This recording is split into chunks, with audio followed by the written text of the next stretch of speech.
Hello and welcome to another Let's Play, me, GamerWolfSix, of Echo. Before we start, if you're interested in playing this game, you can get it for free on itch.io, but if you want to support the people that made this game and are making others, you can go to Patreon, $3 a month. So, not on the last Let's Play, we talked with Duke a bit, facing Carl, and he was, doing the thing from the last route where he's like, I'm keeping an eye on you, Otter? Yeah. And then me and Jenna came back, got a little cuddly, got a little smoochy, and we did it. Ooh. Which, I wonder how that's gonna play out. Because this isn't like the human world where you can maybe tell if people have done it by their looks and gestures. This is the furry world where, as we've shown before, people can smell things on each other. Not just other people, but fluids and stuff. Granted, it was pee. But, I wonder how Leo and the rest of the group are gonna take this. Especially since Leo, the rest of the group probably wouldn't care too much. Maybe that Carl is, missing and we just did it in his house while he's still missing, but also Leo's very what's the word, jealous, or I think it'd be envious now. Yeah, but anyways, enough of us talking about things. Let's reset our face just in case and begin. Yo, you guys been having fun? I glanced down at Jenna, her legs still intertwined with my own. I quickly tried to entangle us, scooting to the other side of the couch while yanking up my shorts. She's got a firm grip on my tail for some reason, and I have to grit my teeth to keep from yelping as it tugs. Groggily, I began to see her turquoise eyes flutter open, blinking at her surroundings, then me, then a sound coming from the entrance hall. She rubs her face, trying to shake off the sleep fatigue. What'd you say? There's some clattering noises in the kitchen. From the kitchen coming from the kitchen. There's some clattering noises from the kitchen coming from the kitchen. Like the rustling of plastic bags and clinking of Tupperware.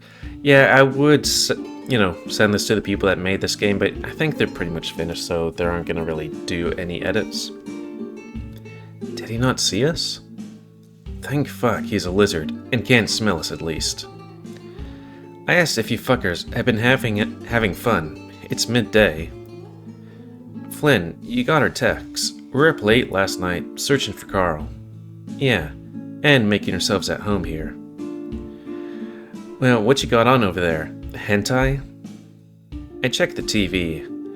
It's frozen on the guide menu screen. Grab of a frantic anime girl holding way too many bowls of soup than is ordinarily considered reasonable.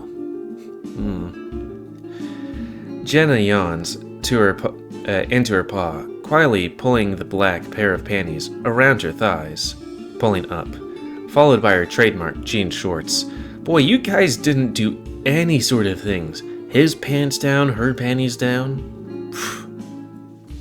She's so lackadaisy about it, like she doesn't care if she's caught. Her expression is distracted, but not by Flynn or me. Though she does manage a quick smile in my direction when she does focus her gaze my way.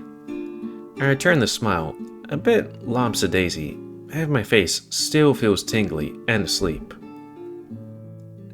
So, we're dead fucking certain that Duke doesn't know then? Shit, god damn it. I hear heavy footsteps of the Gyla leave the kitchen, making his way around to us. He's holding 4 small plastic containers. He gives 2 to each of us, setting them down on the coffee table.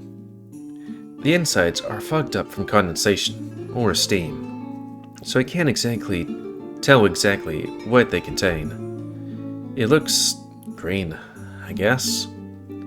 Flynn sees me gawking and lets out an exacerbated puff of air through his flared nostrils. The top containers got Caesar salad. The bottoms got fresh cooked bluegill. What is bluegill? Is that a fish? Bluegill? I blink at the steamy container. You catch that yourself? Yeah? He perks an eyebrow ridge. And you cooked it? Just for us? The line of questions seems to give the guy a pause, as if he needs to make sure he phrases the next words carefully. Jenna smirks in my direction, before blowing her nose into a tissue. Usually, I drop some off for Carl. He folds his arms over his chest. You know, to make sure he doesn't go into a full-on diabetic coma. His arteries packed up with pizza and energy drinks. That's very thoughtful of you, Flynn. Yeah, thanks, man. I give him a thumbs up, to which he just shakes his head. Whatever. Any word from the sheriff's office? Jenna reaches into her shorts and grabs her phone. She taps it for a few moments before shaking her head. Nothing since yesterday. The person I spoke with at the office said they would reach out to me with any questions or updates they had. God fucking useless. They're so goddamn overstaffed there anyway. How hard it can be to find one fat-ass rich kid in the middle of a vast fucking nowhere. Like, it could maybe be a little bit hard, I guess, but also, he's a ram. Rams smell. This is a universe where we got people with very good noses. You telling me no one can smell? The only thing I could think of is if he somehow got into a truck and went away. That could probably be a thing. Because the smell would be a lot harder to catch. Apparently rather difficult.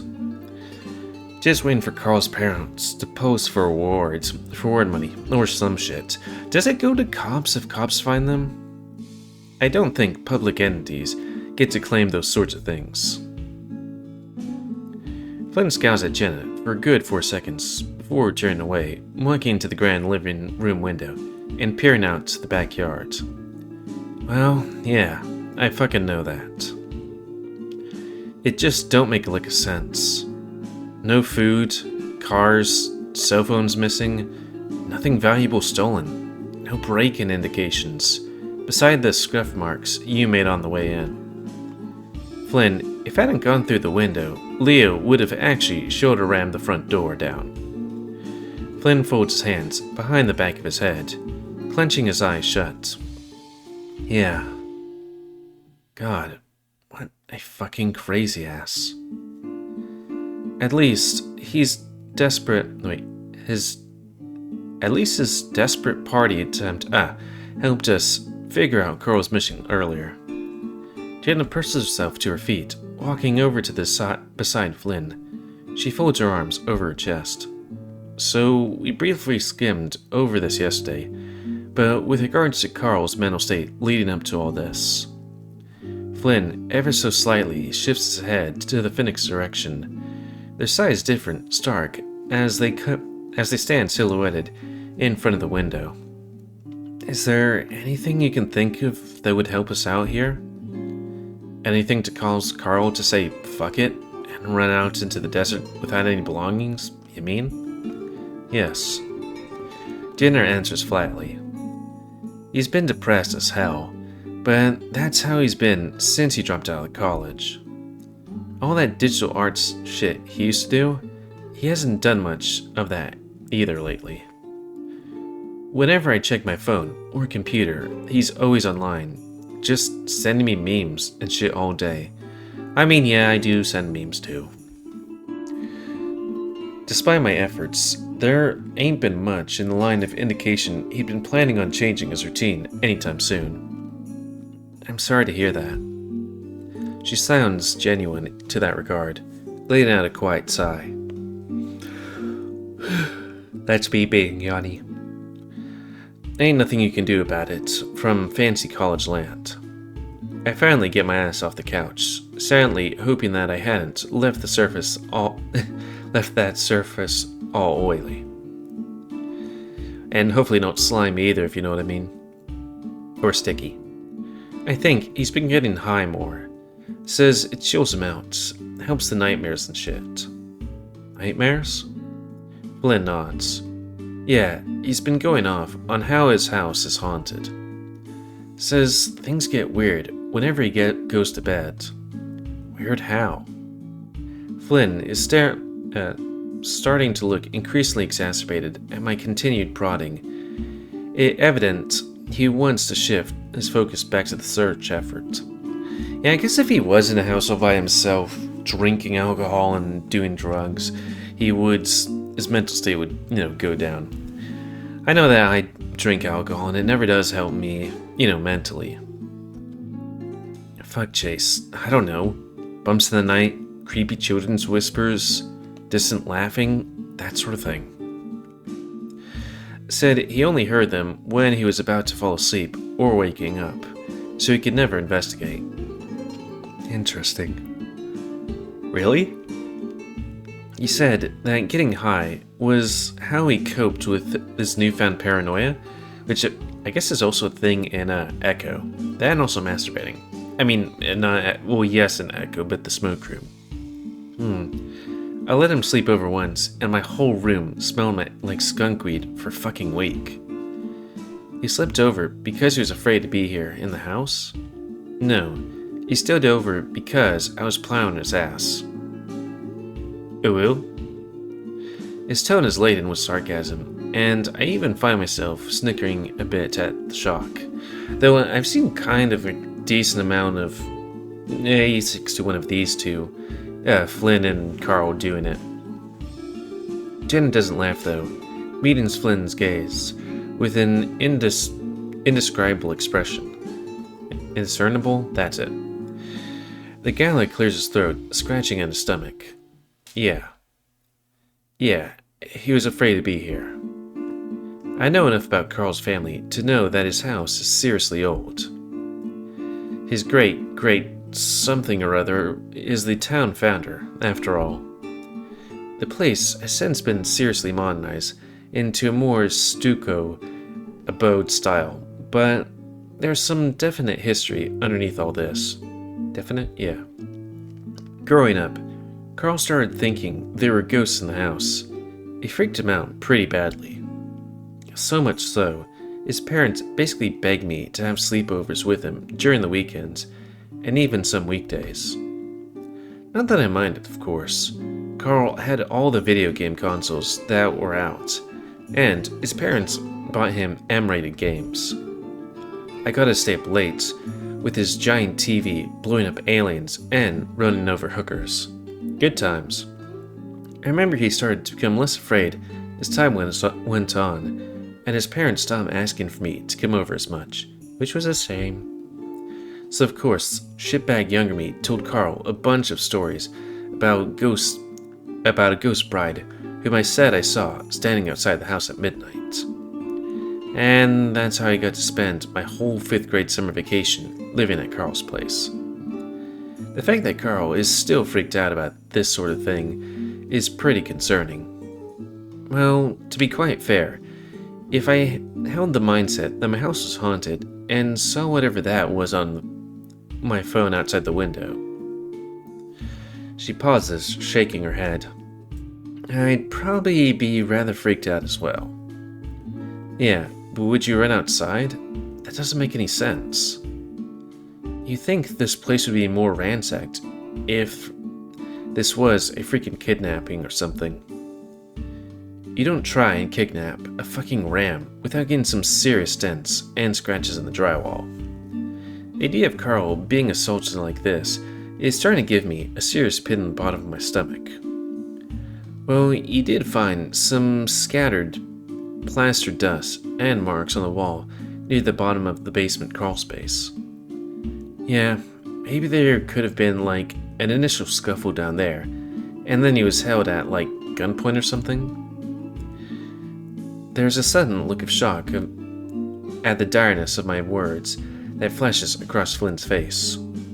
Anxiety, fear, concern, all expressions seldom seen on the lizard. He quickly stifles them, adopting his usual disgruntled demeanor, emitting forth a familiar grunt in response. Guys, I think we're escalating here. No offense to you, Chase, but I think I might want to have a chat with Jeremy myself. Who's Jeremy? Oh, her brother? You can come along, of course. Same to you, Flynn. I'm better at reading today, but still could be better. Despite Jenna's assurance of no non-offense, I can't help but feel a little shitty about not pressing harder for information while I was there. I mean, fuck. I want to be a journalist, right? I can't be getting intimidated by childhood bullies.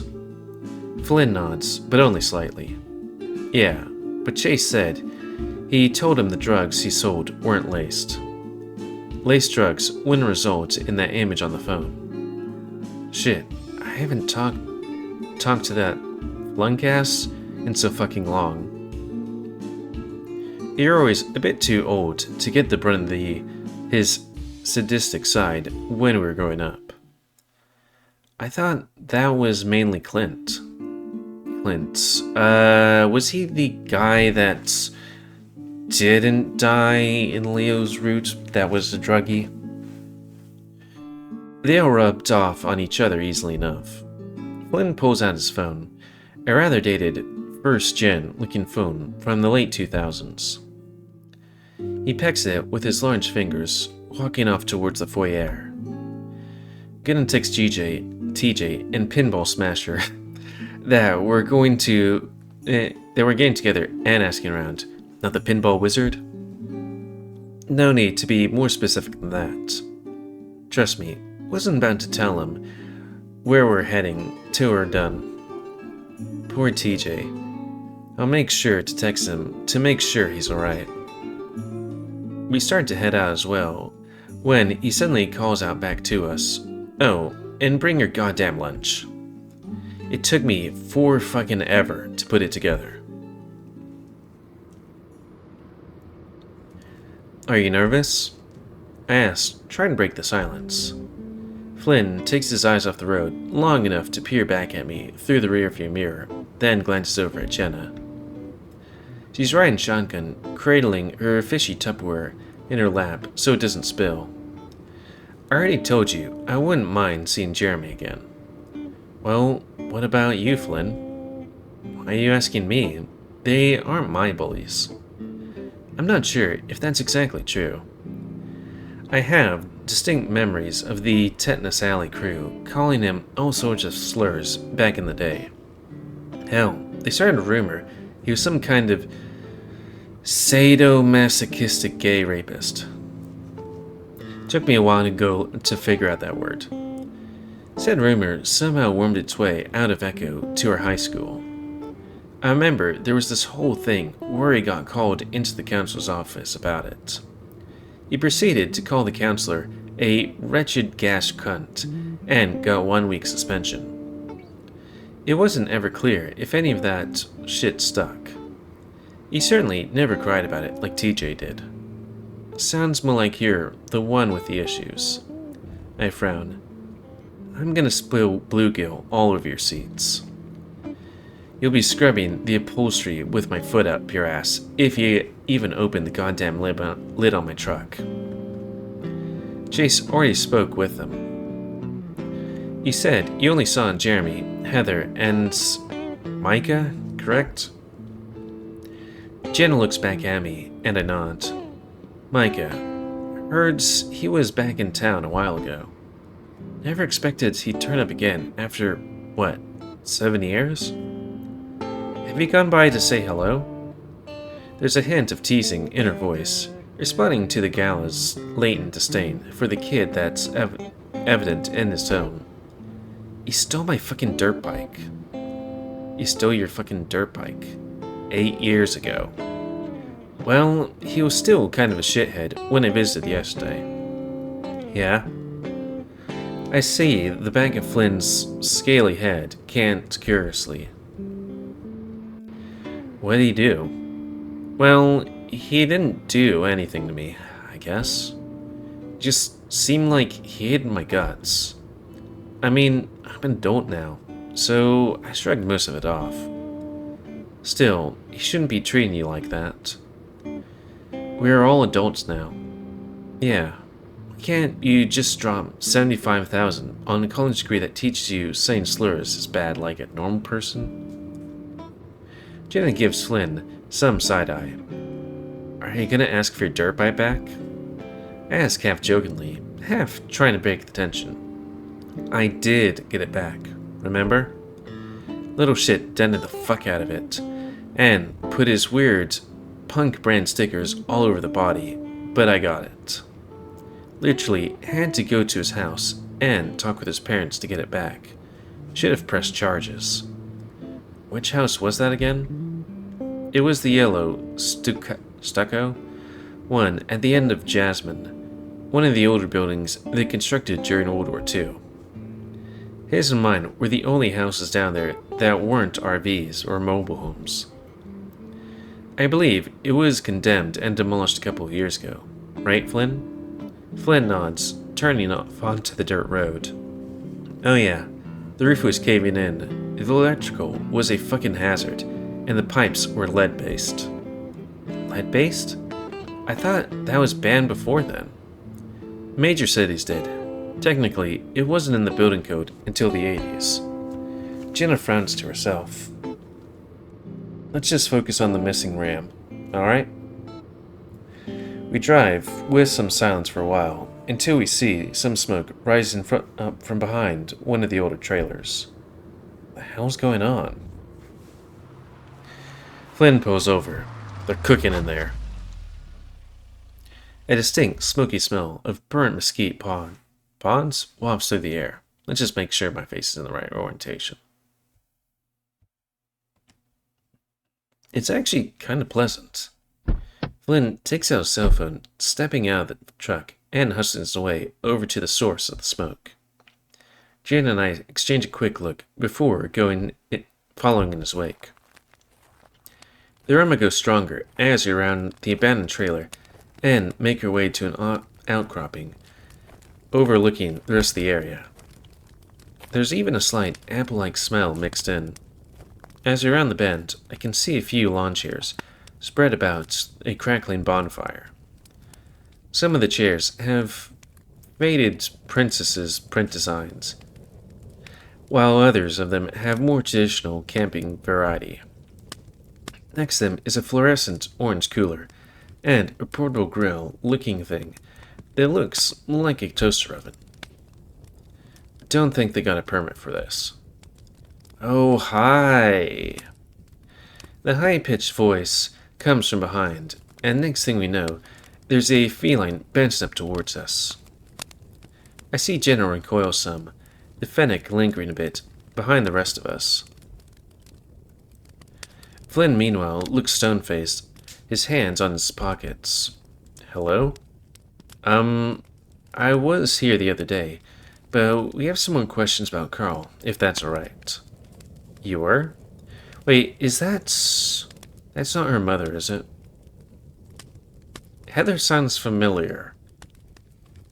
She stares at me for a long moment. Too long, actually. Flynn audibly sighs. Oh, I know you. You're Leo's boyfriend, right?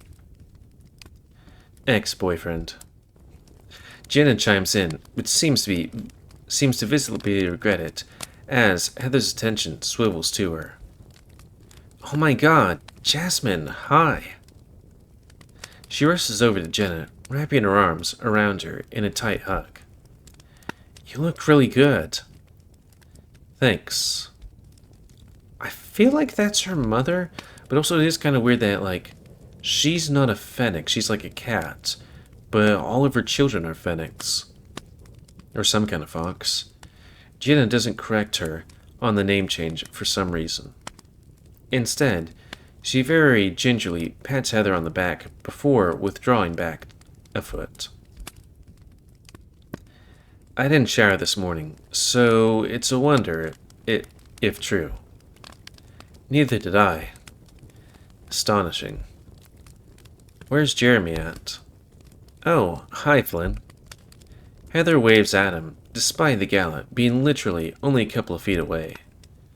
Flynn furrows his brow some, and limply waves his hand once before, stuffing it back in his pocket. Stuffing. Jer? Oh, I made a joke a while ago, and he got really offended and walked off. It was so dumb. Where did he walk off to? I don't know. Oh, let me get you guys a drink. We're having an OHA party? Not sure what an OHA party is. And before anyone can say anything else, she turns heel and scampers off, her demeanor like an excited child. Once we're alone, I approach the obvious question. What's an OHA party? Jenna looks over at me and shrugs. Meanwhile, Flynn squints at the land around him, folding his arms over his chest and mumbling to himself. Whose property is this? I thought she lived with her dad, the one that works at the dam. But I don't know. Maybe she isn't Jenna's mother. Because they look pretty much the same age, I guess. The lizard sucks his tongue and quickly shakes his head, his question evidently rhetorical. She does seem different, doesn't she? I wasn't expecting the compliments after, well, how she treated me before. Okay, maybe she is? I don't know. Next thing we know, the feline is returned with 3 beers clutched to her chest. Hurry, hurry, hurry. Take him. They're really cold and getting my shirt wet. I blink and quickly step up to take one, kind of awkwardly, sliding it from between her forearm and her cleavage. I'm not particularly hankering for a beer right now, admittedly, but I didn't exactly want to leave her hanging. After a moment of hesitation, Flynn and Jenna also take a beer. You guys can have a seat around the bonfire, too. I glance over at the bonfire. It's pretty small, only about 2 or 3 feet high. Why would anyone want to hang out near a bonfire during 90-degree springtime heat wave is beyond me. Some of the chairs are kind of small, though, since they're for little girls. They're not very good for big boys. I'm not sure if my keyboard's, something like that, or it's the connection to my computer, but you could probably hear me tapping on the keyboard to go to the next thing. She looks up at Flynn, who stands nearly 1.5 feet taller than her. Her phrasing is so strange, and her smiling gaze lingers for too long. What? I'm fine standing. It's kind of funny seeing this guy in any expression that isn't a just like pissed off smirk or something. Flynn shifts uncomfortably. She does know he's gay, right? Yeah, I recognize them. Those are mine. She points to the princess chairs, specifically one with the print of a female cat in a blue dress and tiara, surrounded by chirping woodland birds. Or were. Oh, wow. Do you want them back? No. Why not? Jenna starts to blink at her. Look, Heather, when was the last time you saw Carl? Oh, She scratches herself, looking off to the side. I don't know. You should wait for Jer. He'd have an answer for you. In fact, I'll go look for him for you. Flynn steps up, his brow ridge furrowed. And back to his regular expression. Maybe I'll just use my mouse and just hide it right over here. It's a simple goddamn question that I'm asking you, specific like. When was the last time you saw Carl? Heather reels back as Flynn's tone grows more stern. The cat crunching at her own arms, clutching. I swear I can read. I don't know. You know where Carl is. Wait, you know where Carl is. You blew him in high school. Ooh. Wait, who's? What? No, that was Tanya. Carl's gross. As I recall, Heather briefly dated TJ, Not Carl. Okay, so this is probably not Jenna's mom. I mean, I know that Jen's family's kind of messed up, but then it's like, also, it would be really weird if Jenna, I don't know. Wait, who? Tanya. And then Heather? Yeah, it would be really weird if her mother dated TJ. Dated? It was a weird coupling, with her being a couple of years older, though I guess I have no room to speak there. She was kind of mean to everyone, so it wasn't surprising that they split. Ended up dating one of Leo's friends on the football team, if I remember right. Fucking whatever. Flynn weighs off the correction. I remember... Wait, maybe the person that was in the house with Jeremy wasn't the mom. I don't know. I remember taking the investigative journalism course freshman year that discussed interviewing techniques used by the police department. Included a big comprehensive list of tells for when someone was lying or obfuscating the truth, which, realistically, a bunch of those things were bullshit, The way Heather's acting fits with the description of a lot of aforementioned. Wait, Heather, you're like the best friends with Jeremy. Heather still looks like she's about to bolt, but responds regardless. He's cool, but what does that... And he sells pot around here? Jen looks over at me, seemingly curious about where I'm going with this. Do you, need a plug? Because I don't get involved with any of that. I don't know anything. I quickly shake my head. No. You're around him when he does that sort of thing. You're around him when he does that sort of thing. I like reading, but sometimes it's hard for me. Also the inflection and all that. Were you there when he sold to Carl last? She shifts her posture some, the cat scratching behind her ear as her whiskers bristle. She cuts herself off, trying to think of the right words. They don't want me talking about this sort of thing with other people, especially you guys, since you all hate us. I'm supposed to say that I don't know anything, but I do. I'm not stupid. Her voice is raised now, and she's clenching her fist against her stomach. Yeah, I get that, It's totally cool. You're a fucking brainiac, for sure. Shut up. She screeches at Flynn, and the gala covering his ear holes with a wince. It's weird that you just have holes in your head. Jesus fucking Christ. Just ignore him, okay? He just wants to find our friend. We're really worried. Her dilated pupils flick back and forth between the two of us. There's another long silence. Like Keith? That name again. It sounds familiar. I look to Flynn and Jen and see if they're ringing any bells for them. I'm not getting anything from Flynn, but Jenna frowned some. Hopefully not like Keith. That's why we're here now. Heather's shifting gaze meets Jenna's, holding there for a moment before refocusing on me. I was eating apple smoked jerky with Jer when Carl texted that I need some stuff. He did the deal, but nothing special happened, I don't think. So, nothing out of the ordinary? Heather thinks in silence for a while. Lynn, meanwhile, bites the cap off his beer and takes a swig. I wouldn't do that. Clint and Micah came by earlier and kept being weird and pushy. The Clint.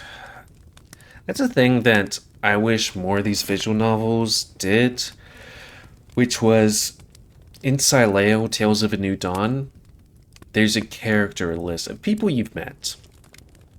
So it would be really nice because there's Clint, I kind of remember Mike and and Duke, and I was like, Clint, who the fuck is Clint? Well, Like Clint. Wait, well, like Clint was? My kid just stole my jerky. And that's kind of how he usually is. Pushy how? About Carl? I think so. Wait, really? Flynn stops mid-drink, looking in anticipation following her statement. Yeah. It was, like, about the money stuff, which I don't pay any attention to. I don't really use money that much anymore. I'm, like, aesthetic. Okay, but do you remember anything specific? I think so? I was calling Mike out for the jerky thing, but he just kept ignoring me. Clint kept talking over me, and when I got mad about him, he just started whispering to Micah. It was super rude, and so I really remember it well. It's actually been, like, really hard to remember things lately. Oh. That's about all I can think of to respond with.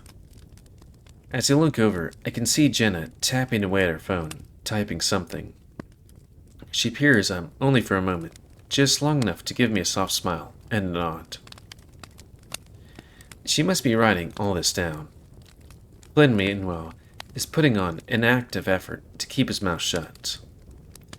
He's waiting for me to expectantly to continue.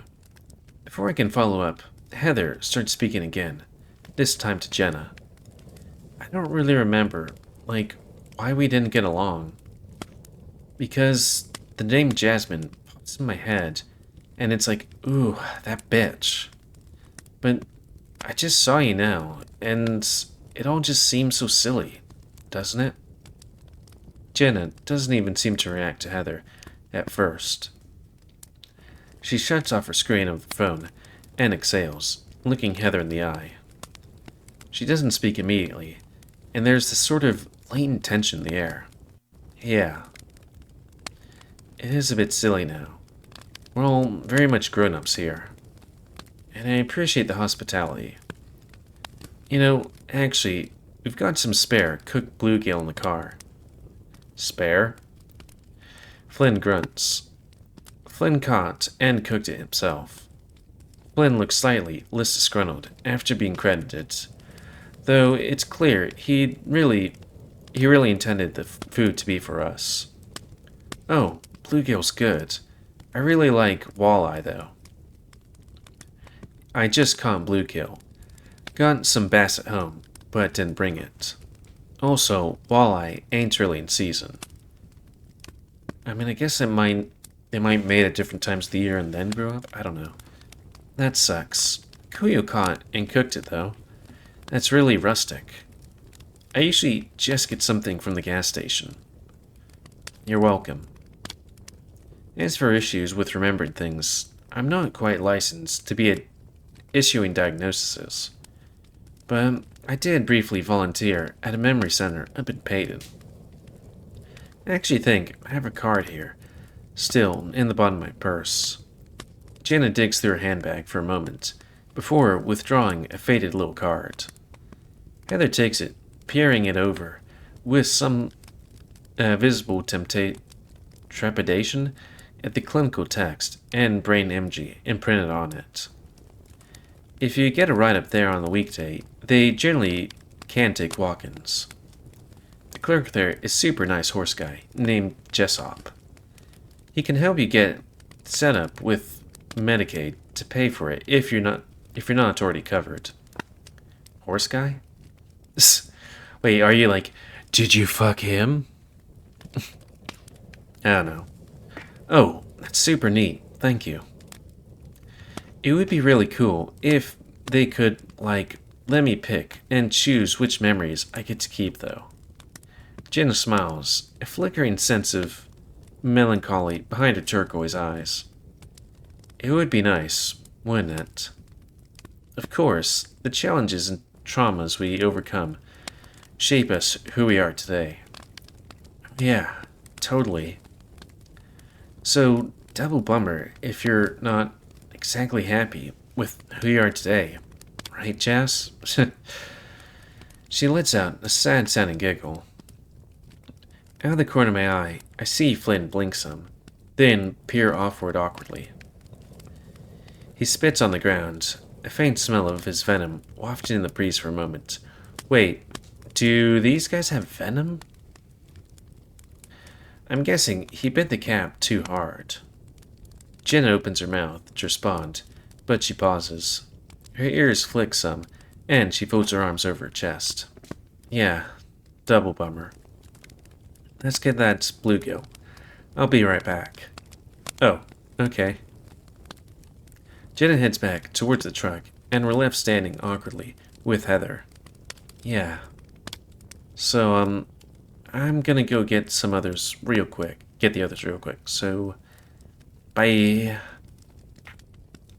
Before he can say anything further, she takes off again.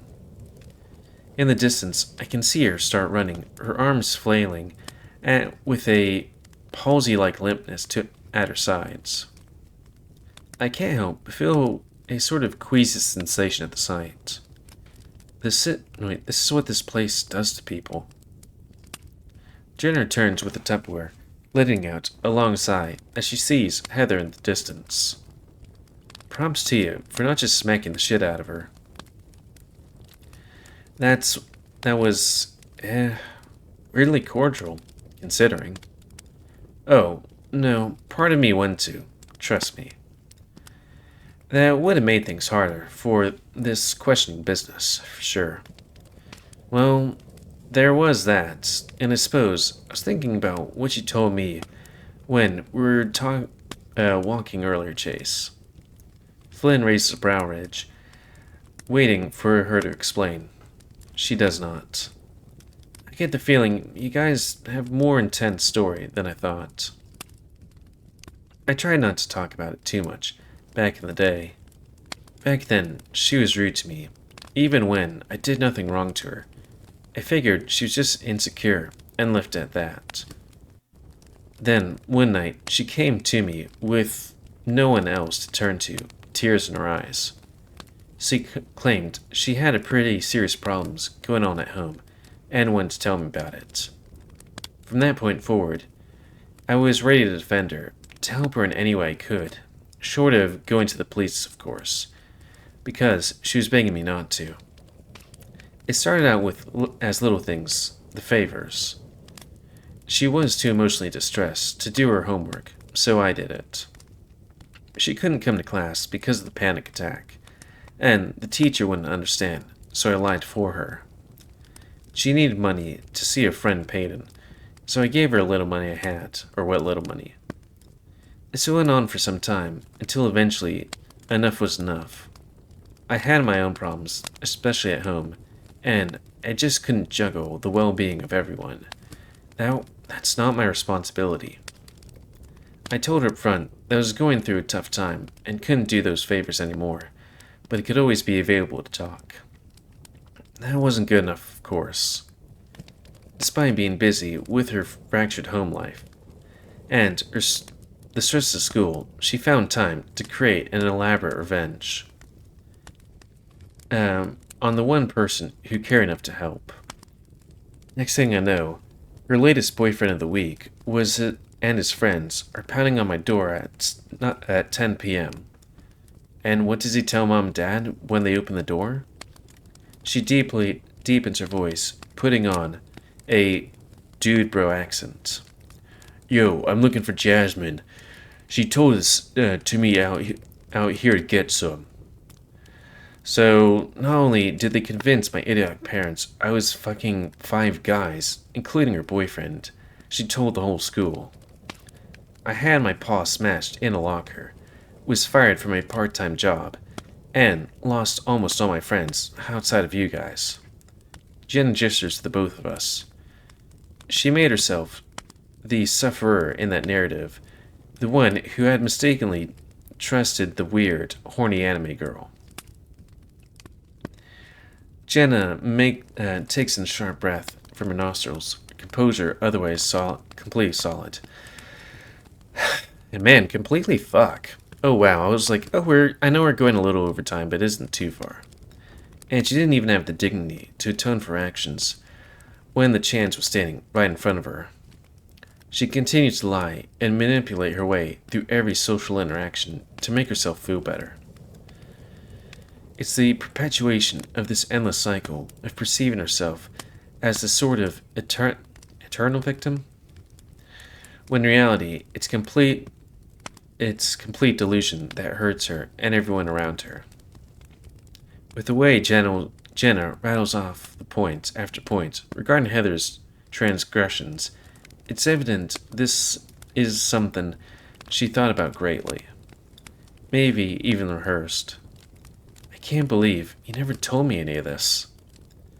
When I was hanging out with you guys, that whole drama was the last thing I wanted to think about.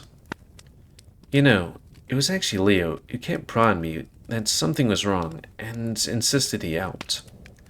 I suppose he meant well enough. Down the hill a ways, the dusty shape of two figures can be seen emerging from an old shed. One of them pauses as he sees Heather sprinting off down the road, while the other ignores her and carries on. Eventually, though, both of them see us and begin making their way to our direction. Well, here comes the gang. I sidestep over to Jenna, lowering my voice some. But, are you okay? Jenna seems slightly surprised at the question, giving me a light smile. Maybe one day she'll realize what she did, even if it's not today. To put it simply, I'm good, Chase. Thank you for your concern. After what she just expressed, that's a bit of an oversimplification, but I'm not going to press the issue. She probably really wanted that catharsis. So, I think with us being way a bit over time and new characters coming in, we're gonna call it. I mean, that would be a major thing for anybody's life. You know, just spreading that hell of a rumor. But then, for Jenna, you know, life isn't too good. Woof. Anyways, that's gonna be the end of this Let's Play, so please comment, cause I like comments, tips you like, dislike, tips, otherwise. If you like my YouTube and like to see it grow, then please like, subscribe, and check out other videos to help it grow, and please remember to spay near and must have control of the pet population. And if you want to play this game, it's available for free on itch.io, but if you want to support people that made this game and are making other games, Patreon, $3 a month. And until next time, Let's Play. Me, GamerWolfSix of Echo. So thanks and see ya.